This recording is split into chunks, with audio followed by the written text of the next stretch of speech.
So Doctor Who, the Silurian Candidate, if I was to sum up the plot in a non-spoilery way, it's basically every Silurian episode you've ever watched, but as an audiobook. Still, the Doctor persists in hampering our plans. We must delay him. We must destroy him. All those who harm our people must die. It's very cut and dry Silurian. You know, they want to take over the Earth. That's what they do. We'll take over their Earth, because it's always their Earth. So this episode is the 7th Doctor with Ace and Mel, set sometime after Mel left, and now she's back again. Is what's happening? On one hand, Seven and Ace are brilliant, and they do some very clever things with their relationship, because, you know, you've got the inquisitive, forward Ace alongside one of the more mysterious and secretive doctors in Sylvester McCoy's Doctor. So this episode, and I assume the entire arc that they're doing with the 7th Doctor at the moment, is really testing their relationship and how much, you know, the cluey Ace can bear with how much the Doctor keeps to himself. My Pavlovian response is to expect you to get into trouble every time you say you don't expect any trouble. But I don't expect any trouble. And there I go again. And Mel's there, doing whatever she does. I mean, she's there, she's very intertwined with the plot, but all the bits that she kind of discovers and brings to the story don't feel all that important, and there's a lot of mirrored points that she brings up that other characters are doing anyway, and she's a bit weirdly placed in this episode. And it's not really a spoiler, but at the start of the episode she's very pedantic and persistent that she wants to just stay in the TARDIS because she doesn't know what's happening and stuff, and it's kind of like, you probably could have stayed in the TARDIS. As I said, I don't really listen to the Doctor Who Big Finish audio range all that often, and the ones I have listened to are like The Light at the End, which was their big 50th anniversary special. So comparatively, this episode is very small, in the way that classic Doctor Who often was. There's very few characters, there's very few story beats, there's very few locations, but all the characters are dynamically. They're all dynamically different, as is the few locations in it. But it's amazing how well Big Finish managed to achieve an audibly low-budget Doctor Who episode. Like, this feels exactly how classic Who felt. And if you've ever listened to a Big Finish, all of this is the usual, I assume. But for those of us who haven't listened to many Big Finish episodes, it's pure classic Doctor Who fun. There might have been a bit of dribble just then. And partially because it was good, partially because I just had spaghetti and a little bit of dribble probably came out. Of course, an issue with the Silurians is that, you know, not many people, not many humans know about the Silurians, and our core cast are human, so they need to get the usual, Silurians were here before us, and, you know, there's only so many times I can hear that said.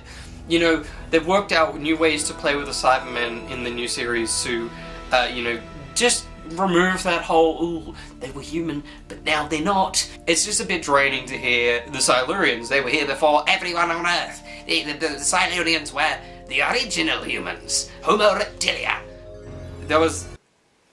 don't know what that was. Another thing that's a bit draining is the amount of classic Doctor Who references. Every 5 seconds it's like, remember the time we fought the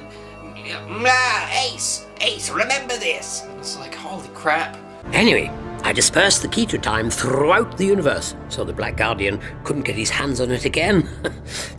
What do you think of that, Ace? Another draining thing, there's a character in part 3, and it's an Australian bogan, but this is the future, and Australian bogans barely exist, and whilst the performance is exactly what clearly they wanted that character to be, it is infuriating every time they open their mouth. Of course, it's the beautiful sound design, the stunning, you know, classic Who music, and also just, you know, the simplistic nature of the plot makes it a very easy thing to listen to. I think this episode, probably like a lot of them, is an easy one for people to get into, like, that haven't listened to Big Finish audio dramas before. Me personally, I'm a lot more intrigued by it because it really does fill a little gap for me, because again, I loved Seven and Ace, and it spoke to the idea of a different take on Doctor Who where the companions are not quite sure about the Doctor in the way that Clara and Twelve were for like, half an hour, and then they kind of just gave up on that idea.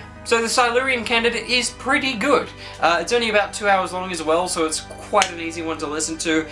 In the same respect that podcasts are, you could kind of listen to this in the background. The funny thing about it is that occasionally, because I watch a lot of YouTube videos in the background whilst editing or making Photoshop pieces, and occasionally I was like, oh shit, I want to see what this is, and then click back into my Windows Media, whatever plays it, and I was like, oh shit, this is an audio drama, because there's like beats that I'm like, I want to see how that's happening, and then I realised, nope, can't see it. But the great thing is, your brains can see it. I think I was about to make a point about the fact if you go onto the BigFinish website, you can actually get part 1 of this story for free if you join their newsletter, which is completely free as well. Not paid promotion. I have bought a few books to review as well, but they're not coming till next week, so I was like, shit, I need a review. Went on the BigFinish website and bam! Free audio drama. I paid for the rest, but free for you if you want it. If this review made any sense, please leave a like, hit subscribe if you want to see more Doctor Who content, and leave a comment down below your favourite BigFinish audio drama if you listen to them. And if not, tell me, have I convinced you? Do you want to listen to audio dramas, or are you like, well, this is a bit of a wasted video, I kind of just want to watch Who's on Friday, because it'll be back on Friday, and as will I. Man, it was a drawn-out way to finish a thing. Had my notes on my phone. And until then, I'm just... Bye.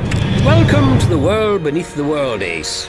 Pretty tall were they, these Silurians? What makes you think that, Ace? Why else would they have made the ceiling so high? That would have been to accommodate their pets.